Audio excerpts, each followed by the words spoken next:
오늘의 말씀은요, 제목은 하나님을 이해할 수 없을 때입니다. 오늘 우리 신앙의 삶 속에서 뭔가 기도를 했는데 우리의 기도의 뜻대로 안 될 때 우리가 낭망하고 절망하고 하나님을 원망합니다.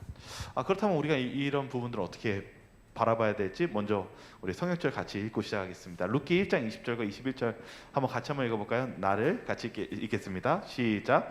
나를 나옴이라 부르지 말고 나를 마라라 부르라. 이는 전능자가 나를 심히 괴롭게 하셨음이니라. 내가 풍족하게 나갔더니 여호와께서 내게 비어 돌아오게 하셨느니라. 여호와께서 나를 징벌하셨고 전능자가 나를 괴롭게 하셨거늘 너희가 어찌 나를 나옴이라 부르느냐 하니라. 네, 나옴이라는 이름은 기쁨이란 뜻입니다. 그런데 뭐라고 했냐면 이 나오미가 실은 이 베들레헴 출신인데 떡집이라는 곳의 출신인데 뭐 어떻게 됐냐면 좀 가뭄이 있으니까 이방족 속에서 풍족하게 좀 살려고 여기 또 뭐라고 하냐면 내가 풍족하게 살려고 나갔다고 얘기하고 있어요. 그래서 이방에 있는 남자와 자신의 자신의 아들과 이방의 딸이 결혼한 거예요. 어떻게 보면은 무엇한 거냐면 이제 잠시 신앙에서 떠난 것이죠. 그런데 어떻게 됐어요? 남편이 전쟁에서 죽고 아들도 죽고 이제 누구만 남았어요? 딱 여자 셋이 남은 거예요.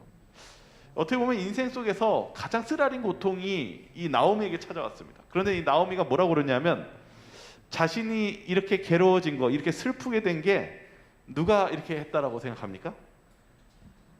여호와께서 나를 징벌하셨고 전능자가 나를 괴롭게 하셨거늘. 오늘 우리의 삶 속에서 우리가 어떨 때가 있냐면은 뭔가 어두운 시간이 오고 뭔가 좌절이 됐을 때 하나님이 나를 이렇게 한 것 같다는 생각이 들 때가 있습니다. 그럴 때 무엇합니까?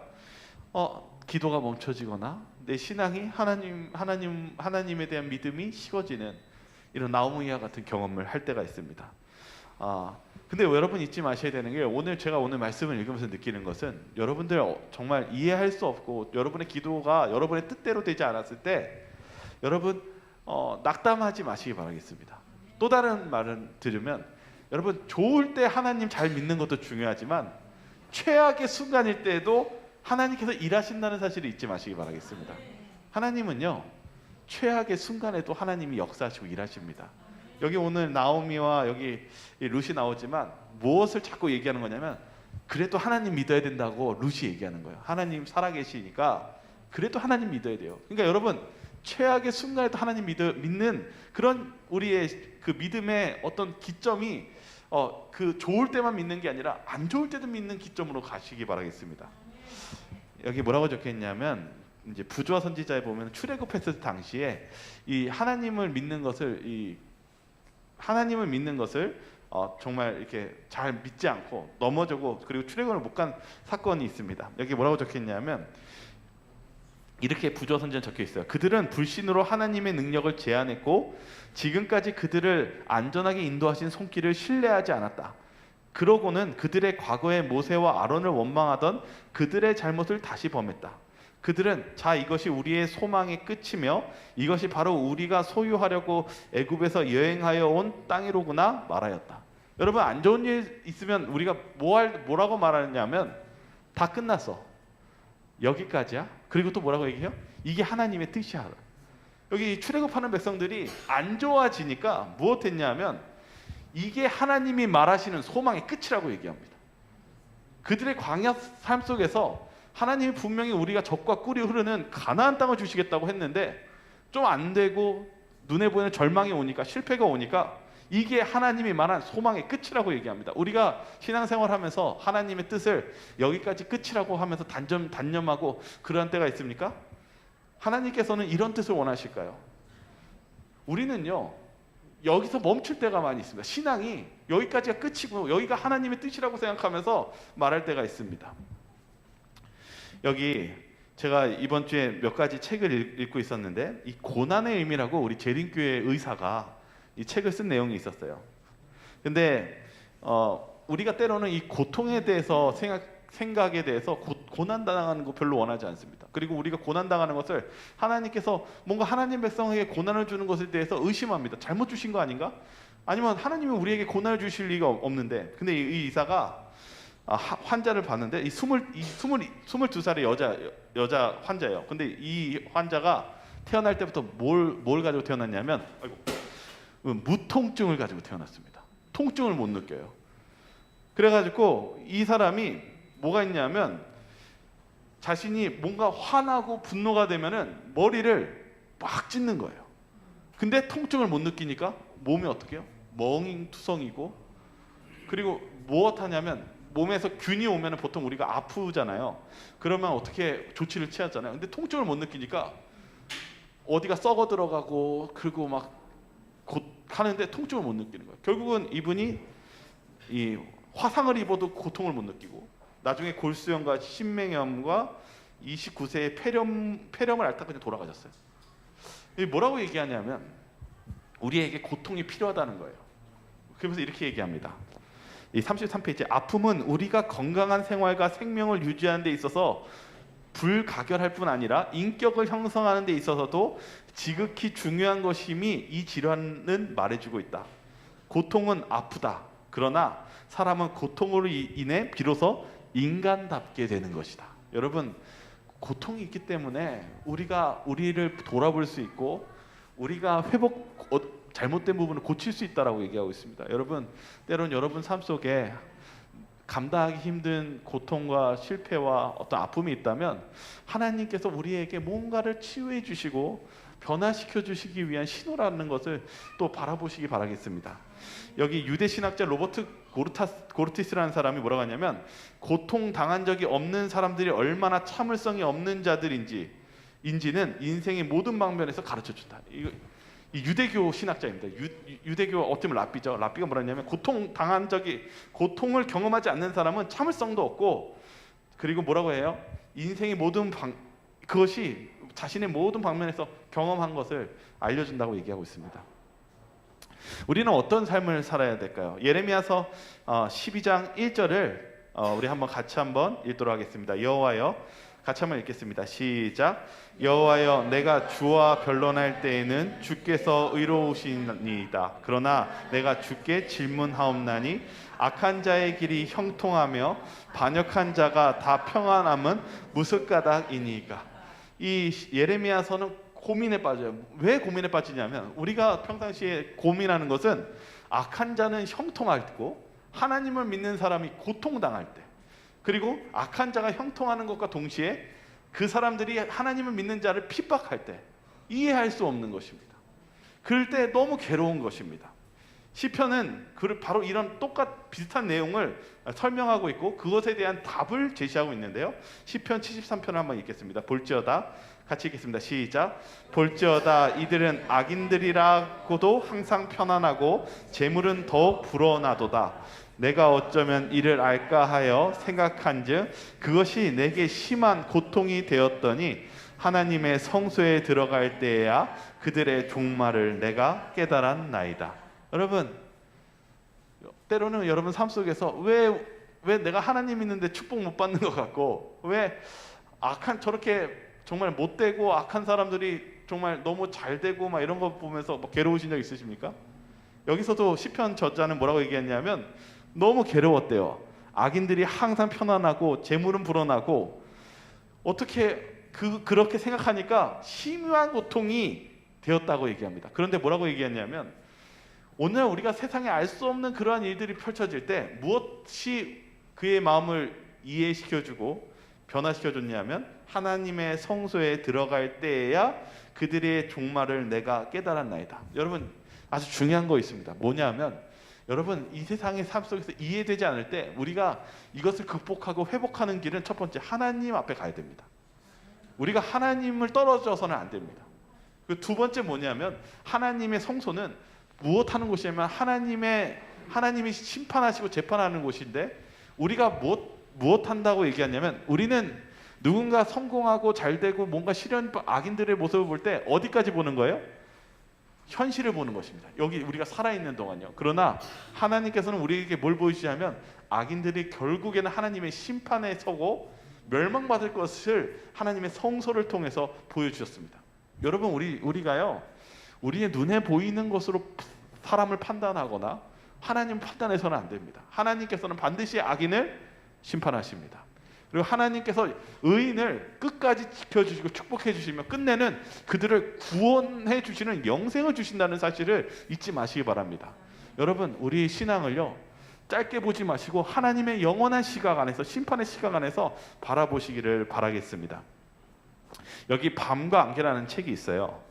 이 사람이 빅토르 프랭클린이라는 사람인데, 이분은 정신과 의사인데 저기 아우슈비츠로 포로 수용소에 끌려갔던 분이십니다. 그때 그의 부모님하고 그의 자녀하고 아내가 가스 그 실에 들어가서 다 죽음을 당했어요. 이분은 끝까지 살아남았는데 이분이 그의 가족들이 다 죽는 그런 슬픔 속에서 그가 이 아우슈비츠에서 살아남았을 때 그가 느낀 것에 대해서 이렇게 기록했습니다.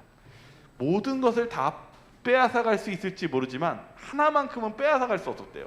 자신이 포로가 되었지만 모든 것을 다 빼앗아갈 수 없는 것이 있는데, 그것이 뭐냐면 결정하는 자유를 빼앗아갈 수 없었다고 얘기합니다.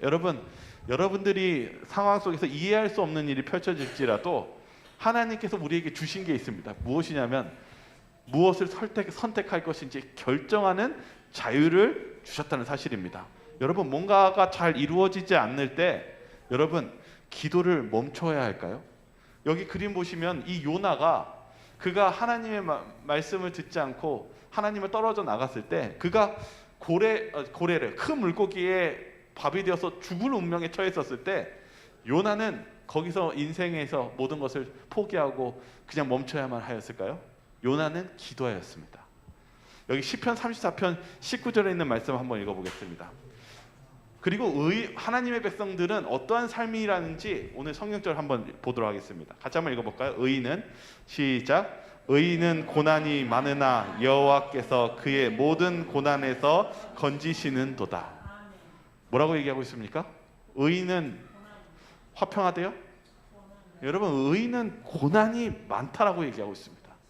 그러나 중요한 것은 여호와께서 그의 모든 고난에서 무엇 해주시겠다고 얘기하고 있습니까?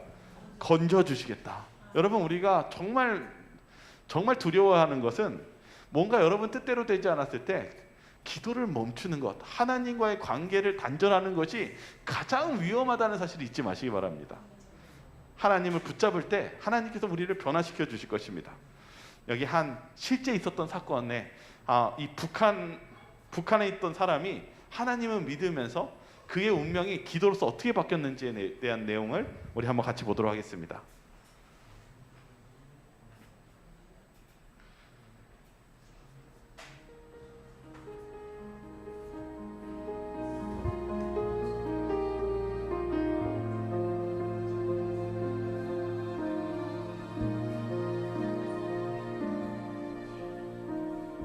몇 년 전 모세라는 북한 출신 형제 하나가 식량을 구하려고 국경을 넘어 중국으로 건너왔습니다.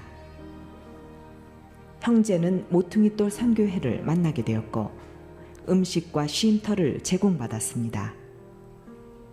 몇 달이 지나자 모세 형제는 훈련을 잘 마치고 지하교회 일꾼이 되었습니다. 훈련을 끝내고 다시 북한으로 돌아가는 중에 모세 형제는 국경 수비대원들에게 잡히게 되었습니다. 국경 수비대원들은 모세 형제가 중국에서 무슨 일을 하고 있었는지 알아내기 위하여 고문하며 누구에게 훈련을 받았는지 이름과 주소를 쓰라고 강요했습니다. 하지만 모세 형제는 그런 정보를 절대로 누설하지 않았고 오히려 하나님의 사랑이 얼마나 위대한지를 글로 썼습니다. 수비대원들은 그 종이를 갈갈이 찢어버리고 그들의 요구를 계속 거절하는 모세 형제를 때리고 또 때렸습니다. 고문은 넉 달간 계속되었고 모세 형제는 너무 쇠약해져서 몸을 가눌 수조차 없게 되었습니다. 입은 심하게 부어올라서 아무것도 먹을 수도 없었고 아무 말도 할 수 없었습니다. 마지막 남은 힘으로 그는 하나님을 향해 부르짖었습니다. 하나님, 정말 당신이 살아계신다면 왜 제가 이렇게 계속 고문을 당해야 합니까? 북한 땅을 위해 주님이 주신 사역을 감당하기 전에 저는 죽을 것만 같습니다. 며칠이 지난 후 모세 형제는 환상 중에 거대한 전신주에 달려 죽은 수비대원들의 시신을 보았습니다. 모세 형제는 이것이 수비대원들과 잃어버린 영혼들을 향한 하나님의 예비된 심판임을 깨닫고 그들을 긍휼히 여기는 마음을 갖게 되었습니다. 이 일을 계기로 모세 형제는 매맞고 고문당하는 가운데도 틈만 나면 다른 죄수들에게 하나님을 담대히 전하기 시작했습니다. 감옥 안의 형편은 말로 표현하지 못할 정도로 끔찍했습니다. 죄수들에게 주는 음식은 너무나도 적었고 돼지들에게 주는 것보다 못했습니다. 하루는 옆방에 있는 죄수 하나가 심한 설사로 고통을 받고 있었습니다. 모세 형제는 훈련받는 동안 들었던 예수님께서 손을 얹어 병자들을 치유하셨다는 성경 말씀이 생각났습니다. 그는 한 번도 그렇게 하는 것을 본 적이 없었지만 한번 해보기로 결심하였습니다. 그래서 옆방의 아픈 죄수에게 손을 얹고 예수의 이름으로 치유를 선포하였습니다. 즉시로 아픈 죄수는 그의 몸이 뜨거워지는 것을 느끼고 설사가 멈추면서 완전히 치유받게 되었습니다. 이 첫 번째 기적을 체험하고 나서 모세 형제는 예수의 이름 안에 참 능력이 있다는 것을 깨달았습니다. 하나님의 말씀은 진리였습니다. 그곳에는 영양실조로 신체가 마비돼 몇 달 동안 몸을 움직일 수 없는 죄수들도 많았습니다. 모세 형제는 그들을 위해 손을 얹고 예수의 이름으로 기도했고 한 사람 한 사람씩 치유를 받기 시작했습니다. 어느 감방에는 잇몸이 퉁퉁 부어올라 고름이 줄줄 흐르고 악취가 나는 남자 죄수도 있었습니다. 모세 형제가 그 죄수의 얼굴에 손을 얹고 하나님의 치료하심을 간구하자 그 즉시로 붓기가 가라앉으면서 통증이 사라졌습니다. 다른 많은 병자들도 와서 치료받고 예수님을 구주로 영접했습니다. 자연히 간수들에게도 모세 형제 이야기가 전해지기 시작했습니다. 어느 날 간수 한 명이 이 치유의 현장을 목격하게 됐는데 그는 깜짝 놀라며 모세 형제야말로 진정한 하나님의 사람이라고 말했습니다. 이 일이 있은 후 모세 형제는 자유롭게 다른 감방을 드나들며 병자들을 위해 기도할 수 있게 됐습니다. 석방되기 얼마 전 고위 간부 한 사람이 모세 형제의 진술서를 자신이 직접 다시 써주며 손도장을 찍으라고 했습니다. 새 진술서에는 모세가 식량을 구하기 위하여 중국으로 건너갔고 국가에 해가 되는 행위를 한 적이 없다고 적혀 있었습니다. 얼마 후 모세 형제는 풀려나 고향으로 돌아가서 지하교회를 개척하게 되었습니다. 네, 보셨나요? 여러분, 운명이라는 거, 우리가 있는 그 처한 환경에 있어서 우리가 멈춘다면, 하나님 있는 거 멈춘다면 변화가 없을 것입니다. 그러나 우리가 하나님을 끝까지 기도하고 하나님을 의지한다면 하나님께서는 그 운명을 바꾸시고 그리고 구원해 주시는 하나님을 체험할 수 있다라는 사실입니다. 여러분, 그런 하나님이 지금도 역사하고 계십니다. 여기 증언보감 1권 215페이지는 무엇에 대해서 얘기하냐면, 때론 우리가 기도하는 것이 하나님의 뜻과 맞지 않을지라도 우리는 기도하는 것을 멈추지 말아야 된다고 얘기합니다. 좀만 보시죠. 뭐라고 얘기했냐면, 우리는 더 이상 길을 제시하거나 주님을 우리의 소원에 맞게 내려오시도록 해서는 안 된다. 내가 길을 제시하고 하나님이 내 뜻에 맞게 기도하면 안 된다는 것입니다. 만일 병자의 생애가 그분을 영원하게 할 수 있다면 우리는 그들이 살기를 기도할 것이다. 것이나 그럴지라도 우리의 뜻대로 할 것이 아니라 그분의 뜻대로 하여야 할 것이다. 우리의 소망을 전지하신 하나님께 맡기고 아무 염려 없이 완전한 신뢰 가운데 모든 것을 그분께 의탁함으로써 우리의 믿음은 확고하여지고 더욱 의지할 만하게 된다. 우리는 약속을 가지고 있다. 그분의 뜻과 일치하게 간구하면 그분이 들으실 줄을 우리는 안다. 우리의 기도가 뭐라고 하냐면 하나님의 뜻을 우리가 하나님의 뜻에 일치하도록 기도해야 된다고 얘기하고 있습니다. 우리의 간구는 명령하는 형태를 취할 것이 아니라 그분께 우리가 바라는 것들을 그분이 행하시도록 간청하는 형태를 취해야 한다. 여러분 기도하실 때요, 여러분의 마음보다는 하나님의 뜻을 구하시고 내가 하나님께 속하기를 원한다고 기도하시기 바라겠습니다. 여기 제가 한 책을 읽다가 한 구절이 인상 깊어서 이렇게 넣었습니다. 세상에는 강함이 능력이지만 하나님께는 약함이 능력임을 고백합니다.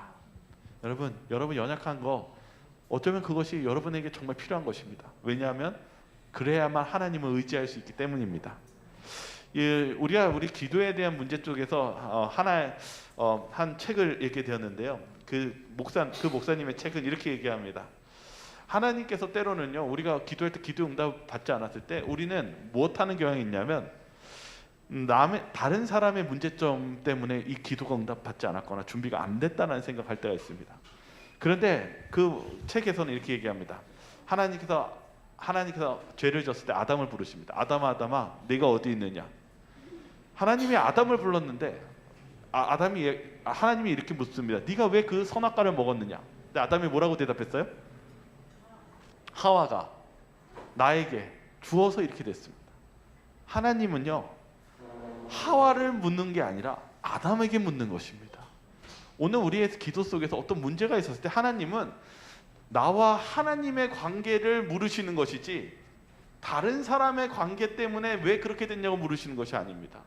오늘 우리가 기도할 때요, 하나님 무엇 때문에 이게 안 되었죠? 라고 했었을 때 하나님께서는 나와 하나님의 관계를 회복하기 원하신다는 사실을 잊지 마시기 바랍니다. 여기 이 삶의 의미를 회복하는 신앙 39페이지 이렇게 적혀 있더라고요. 교회 일을 하니까 주의 일을 한다고 착각해서는 안 됩니다.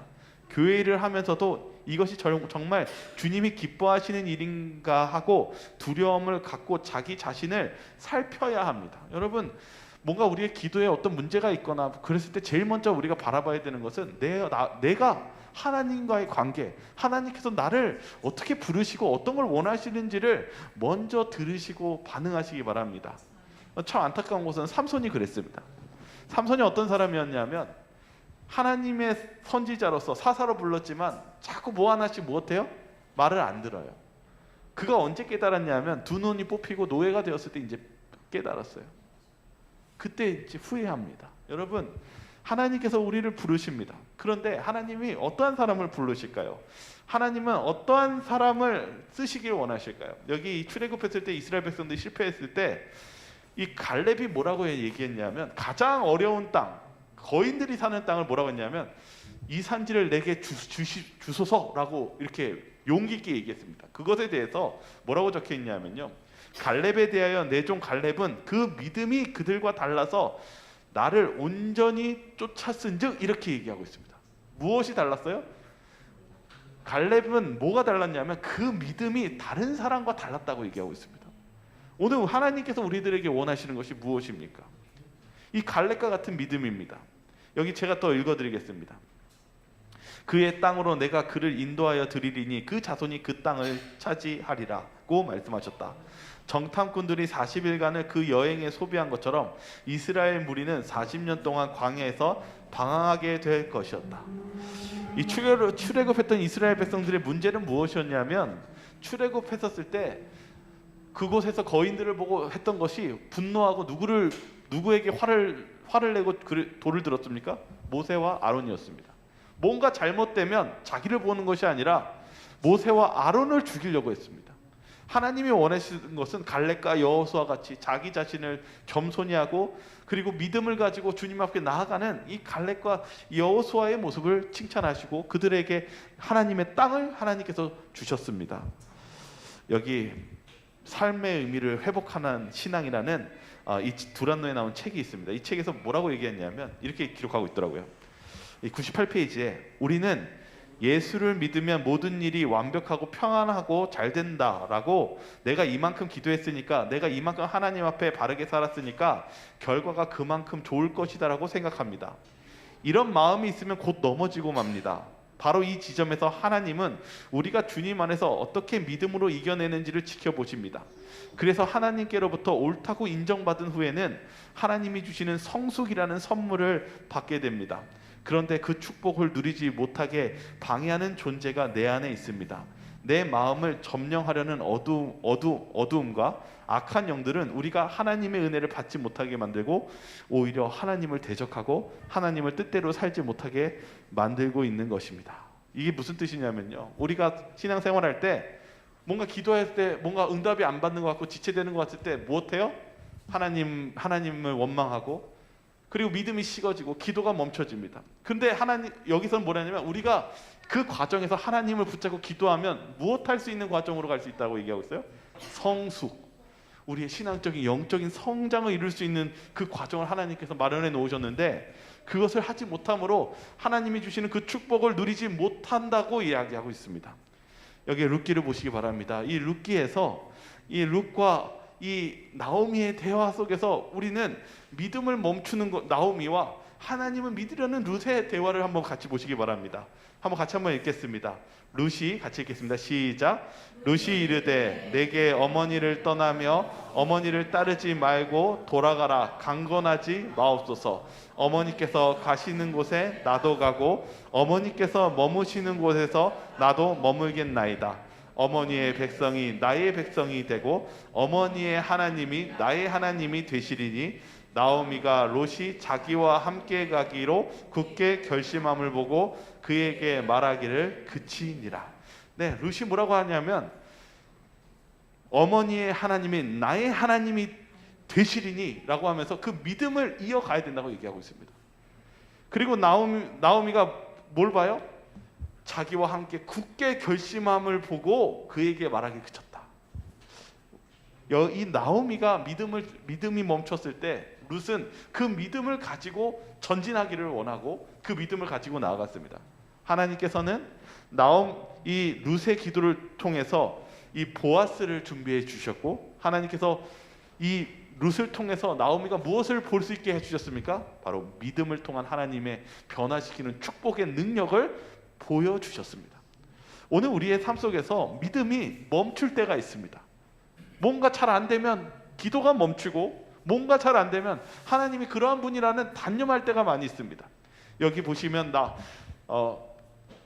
나사로가 죽을 때 이 마르다가 이렇게 얘기합니다. 요한복음 11장 39절과 40절, 그리고 예수님의 말씀을 한번 보도록 하겠습니다. 예수께서 이르시되, 같이 읽겠습니다. 시작. 예수께서 이르시되 돌을 옮겨 놓으라 하시니 그 죽은 자의 누이 마르다가 이르되 주여, 죽은 지가 나흘이 되었음에 벌써 냄새가 나나이다. 예수께서 이르시되 내 말이 내가 믿으면 하나님의 영광을 보리라 하지 아니하였느냐 하시니. 예수님이 뭐라고 그랬어요? 마르다가 주님 안 돼요, 이제 시신이 다 썩었는데 무슨 돌을 엽니까? 그러니까 예수님이 뭐래요? 네가 믿으면 뭘 본다고요? 하나님의 영광을 보리라 하지 아니하였느냐. 여러분, 우리의 신앙의 믿음이 거기서 멈출 때가 있습니까? 우리의 감정이 그냥 좌절과 낙담하면서 하나님을 원망하고 더 이상 기도가 나타나지 않고 하나님에 대한 믿음이 다음 단계로 가지 않을 때가 있습니까? 근데 예수님은 뭐라고 하냐면 믿으라라고 얘기합니다. 다음 단계로 가야 된다고 얘기합니다. 다음 단계로 넘어가야 하나님의 영광을 보지 않겠느냐고 주님은 말씀하고 있다는 사실입니다. 마르다는 그 믿음을 활용했고 예수님의 그 영광과 축복인 나사로를 만나면 눈물을 흘리게 되었다는 사실입니다. 여러분, 이 야곱이요, 야복강가에서 하나님과 싸워 이겼다라는 이스라엘이라는 이름을 받았을 때 여기 뭐라고 적혀 있냐면, 주석은요 이렇게 얘기하고 있습니다. 야곱이 천사와 힘을 겨루어 이겼다. 어떻게 이겼냐면 겸비와 회개와 자아굴복을 통하여 이 죄 많고 실수 많은 죽을 몸이 하늘의 지존자를 이겼다. 어떻게 하나님과 싸워서 이겼어요? 예수님이 이 싸움 속에서 어떻게 뜻을 돌이키고 야곱을 살려주었습니까? 어떻게 죽을 목숨이 어떻게 하나님의 운명이 바뀔 수 있었습니까? 싸워서 이겼습니다. 어떻게 싸워서 이기는 것입니까? 그가 겸비와 회개와 자아 굴복을 통하여 하나님과 싸워 이겼다는 것입니다. 여러분, 내 자아를 내려놓는 것, 그리고 내 자신을 굴복시킬 때 하나님을 이길 수 있다는 사실입니다. 하나님께서 그 능력을 펼치셨다는 사실입니다. 그는 떨리는 손으로 하나님의 약속에 매달렸다. 무한하신 사랑의 마음을 가지신 그분은 죄인의 요청으로부터 돌아설 수가 없었다. 예수님이 그냥 지나갈 수가 없었다고 얘기하고 있습니다. 여기 원고 2페이지에는 이렇게 적혀 있습니다.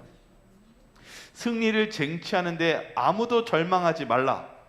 자아가 하나님께 굴복될 때 승리는 확실할 것이다. 무엇할 때요?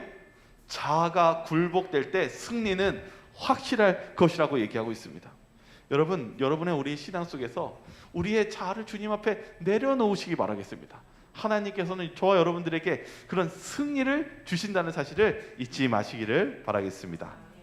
때로는요, 여기 바울이요, 뭐라고 했냐면 이 눈에 그 고름이 계속 나와서 보이지 않는데 하나님께 구합니다. 하나님, 저한테 이거 다른 사람의 병자를 치유하는 능력 주셨지만 제 눈 좀 치유해 주세요. 근데 하나님이 무엇하셨어요? 거절하셨어요. 여기 뭐라고 적혔냐면 나에게 이르시기를 내 은혜가 내게 족하도다. 이는 내 능력이 약한 데서 온전하여 집이라. 때로는요, 여러분, 기도의 응답이 예스도 있지만 뭐도 있어요? 노도 있습니다. 이 바울에게는요, 이 핸디캡, 이 장애가 필요했습니다. 그가 교만하지 않게끔, 그가 하나님을 의지하게끔 그 역할, 그가 하늘로 이끄는 역할을 한 것이 때로는 이 부족함이었습니다. 여러분, 때로는 우리의 삶 속에요, 불편한 게 있을 수 있어요. 그런데 하나님께서는 때로는 그것을 허락하시는 이유가 우리를 하늘로 이끄시기 위함입니다. 우리의 품성과 우리를 하늘로서 연단하시기 위해서 때로는 그 허락을 하실 때가 있다는 사실을 믿으시기 바랍니다. 저는 그래서 오늘 이렇게 보면서 어떤 정답이 있는 것이 아닙니다. 우리의 삶 속에서 때로는 하나님께서 우리에게 즉각적인 기도의 응답과 축복의 길로 인도하실 때도 있지만 때로는 무엇도 있어요? 아픔도 있습니다. 그러나 우리가 그런 하나님이 전지전능하시고 바른 길로 인도하신다는 사실을 믿으며 나아가시길 바라겠습니다. 여기 이분은 뭐냐면은요, 나미안이라는 신부예요. 이분이 이 하와이의 모로카이 섬에 문둥병 섬이 있습니다. 근데 이분이 이제 그 사람들을 하나님을 믿게 하려고 가니까 뭐라고 얘기했냐면, 이제 그 사람들 전도하는데 이렇게 얘기했다고 합니다. 무슨 말을 하는 거예요? 당신처럼 건강한 사람이 병으로 괴로워하는 사람에게 하나님 사랑 따위 말해봤자 무슨 의미가 있어? 나도 당신처럼 건강하다면 하나님의 사랑을 믿을지도 모르고 정말로 하나님이 있다면 왜 이런 병이 존재하는 거예요? 거절한 거예요. 사람들이, 그 문둥병 환자들이 이분을 다 거절했어요. 대부분이 거절했어요. 근데 이분이 뭘 기도했냐면 33살 때입니다. 하나님, 제게 허락하신다면 저에게 문둥병을 주십시오. 그리고 제가 이 사람들이 하나님을 받아들일 수 있도록 제가 전도할 수 있게 해주십시오. 그래서 이분이 문둥병에 걸렸어요. 그리고 예배소에서 예배를 하는 이 교인들의 모습입니다. 이분이 문둥병에 걸림에도 불구하고 그는 예수님의 사랑을 계속 찬양했고, 하나님은 자비로우신 분이라고 외쳤을 때 사람들의 마음이 감동을 받기 시작했고, 이들이 하나님을 믿기 시작했습니다. 전보다 더 많은 사람들이 믿기 시작했습니다. 이분이 그래서 16년 동안 살아있으면서 기도하면서 1889년 4월 15일에 49살의 나이로 그냥 돌아가셨어요. 때로는 우리의 삶 속에 강함, 어떤 축복 안에서도 하나님이 역사하시지만 우리의 연약함 속에서도 하나님이 역사하십니까? 역사하십니다. 강하게 역사하십니다. 우리가 좋은 일만 있는 것이 아니라 나쁜 일 속에서도 하나님께서 살아계시고 그 일을 관여하시고 움직인다는 사실을 잊지 마시기 바랍니다. 그러므로 우리는 기도가 멈춰서는 안 됩니다. 안 되는 순간일지라도 우리는 예수님을 붙잡고 기도해야 됩니다. 왜냐하면 주님은 자아를 자아를 내려놓고 주님을 붙잡는 자의 기도는 예수님께서 뿌리칠 수 없기 때문입니다. 우리는 아브라함에 대해서 좀 볼 필요가 있습니다. 여기 이 키에르 케코라는 아주 유명한 신학자가 뭐라고 했냐면, 나는 아브라함을 이해할 수가 없대요. 왜 이해할 수가 없냐면, 아브라함이 어떤 사람이에요? 정말 소중한 이삭, 정말 하나님이 주신 그 하나밖에 없는 아들을 무엇했어요?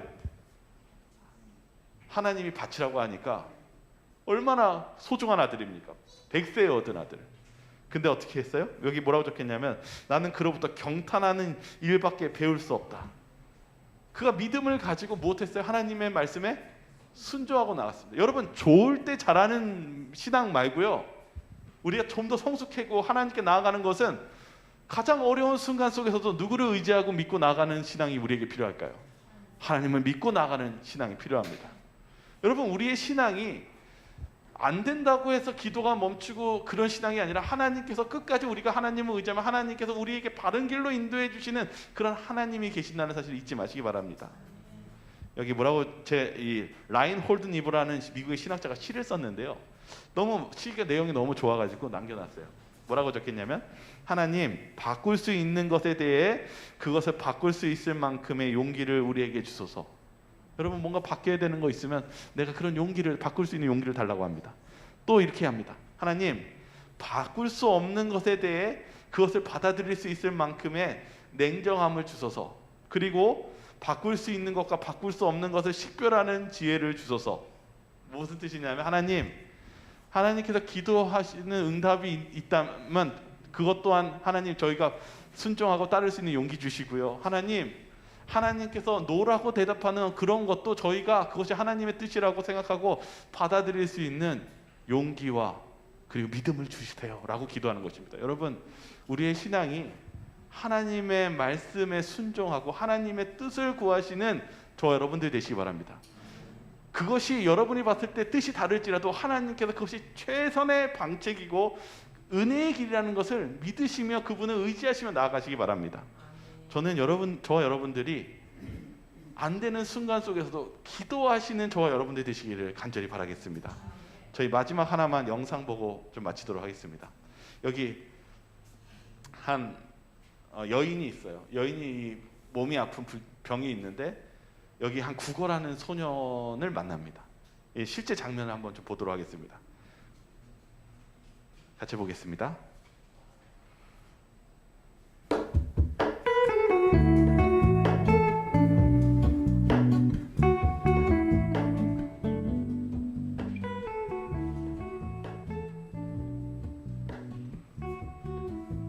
네, 구걸을 하는 한 소년이 있었습니다. 그리고 이 여인은 소웃기를 의지하면서 하루하루 사시는 한 여성분이에요. 근데 여기 구걸하는데 만났어요. 그래서 이 소년이 돈을 구걸하는데 이 여자분이 창문을 열면서 이제 얘기합니다.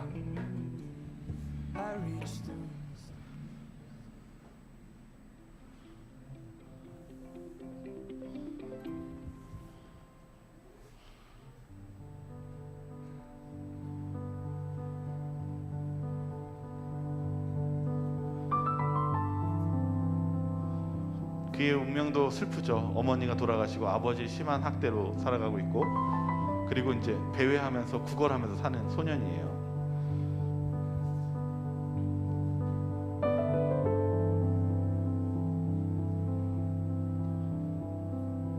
이 배고픔을 채우기 위해서 차가 이렇게 멈춰 있는 차에 가가지고 돈을 달라고 이제 좀 구걸을 하는 것입니다.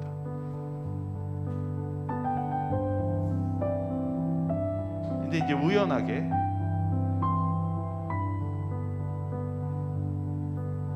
한 차례 이제 구걸하기 위해서 갑니다. 보통 그 사람들은 이 골칫거리라고 생각하고 좋아하지 않는데요. 그때 거기에서는 그런 아이들을 도둑으로 보기 때문이라고 합니다.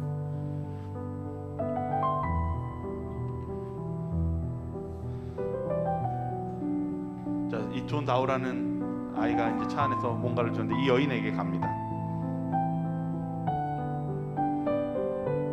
이 산소 호흡기를 하면서 힘겹게 사시는 분이에요. 병이 있으신 분이에요. 근데 이 친구가 얘기했어요. 보니까 호흡기를 하면서 아프신 분이에요. 그래서 깜짝 놀랐죠. 그리고 이렇게 얘기해요. 왜 그렇게 되셨어요? 이렇게 질문합니다. 그러자 그녀가 나는 이게 없으면 숨을 쉴 수 없어서 아주 필요해 라고 얘기합니다. 사실 수술을 받아서 하지만 내가 그만한 돈이 없단다. 그래서 이걸 누군가 그 대화하는 거를 본 어떤 사람이 카메라를 찍고 있었던 거예요. 이 소녀가 눈물을 흘리면서 뭐라고 하냐면 자기보다 이 사람이 더 불쌍하다고 생각한 거예요. 그래서 지금 손을 얹고 지금 뭐 하고 있는 거냐면 제가 잠깐 기도해 드려도 될까요? 그래서 기도를 해줬어요. 그 여자의 손을 잡고 기도해 주고 있는 거예요. 하나님 제발 이분의 병을 낫게 해주세요. 그 기도할 때 그 옆에 있던 어떤 사람이 이걸 감동스러워서 이렇게 찍은 거예요. 사진을 찍고 영상을 찍어서 SNS에 올렸어요. 그리고 심지어는 자기가 구걸해서 얻은 돈을 그 여자에게 줬어요. 그리고 손에 쥐어줬습니다. 그 돈이 뭘 도움이 되겠습니까? 그렇지만 그는 그렇게 돕고 싶어서 그렇게 했대요. 이 소년이요. 그리고 이분은 너무 고맙지만 받을 수 없습니다. 이렇게 거절했다고 합니다. 그래서 이거를 SNS에 어떤 사람이 본 거를 올린 거예요. 이게 화제가 되었습니다. 많은 사람들이 이걸 보고 감동해서 여기 보시면은 이 글라디스 카만데라는 이 여성이 실은 가정폭력의 피해를 받고 그래서 폐가 손상되고 얼마나 이제 그렇게 되어 있는데 이 이야기가 전 세계에 퍼졌습니다. 그리고 많은 사람들이 후원을 하기 시작했어요. 그래서 기부를 해서 이 여인이 수술을 받을 수 있게 되었어요. 그래서 무려 8천만 불이라는 훨씬 많은 돈이 이 여자를 살렸습니다. 그래서 건강을 되찾을 수 있었습니다. 이것만 끝난 것이 아닙니다. 이 불우한 이 소년을 위해서 또 어떤 일이 벌어졌냐면 이 소년을 누군가 도와줄 수 있는 사람을 했었을 때 여기 한 분, 이 미시라는 이분이 이 아이를 입양하기로 했어요. 이분이 이제 학교에 다닐 수 있고 공부하고 그리고 행복하게 살 수 있도록 베풀어 주었습니다.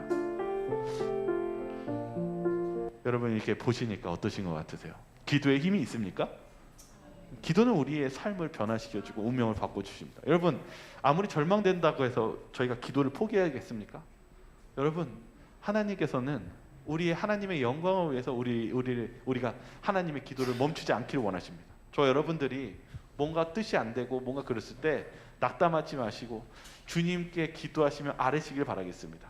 그리고 저와 여러분들이 그런 승리를 이루시는 저와 여러분들이 되시길 바라며 오늘 말씀을 마치도록 하겠습니다.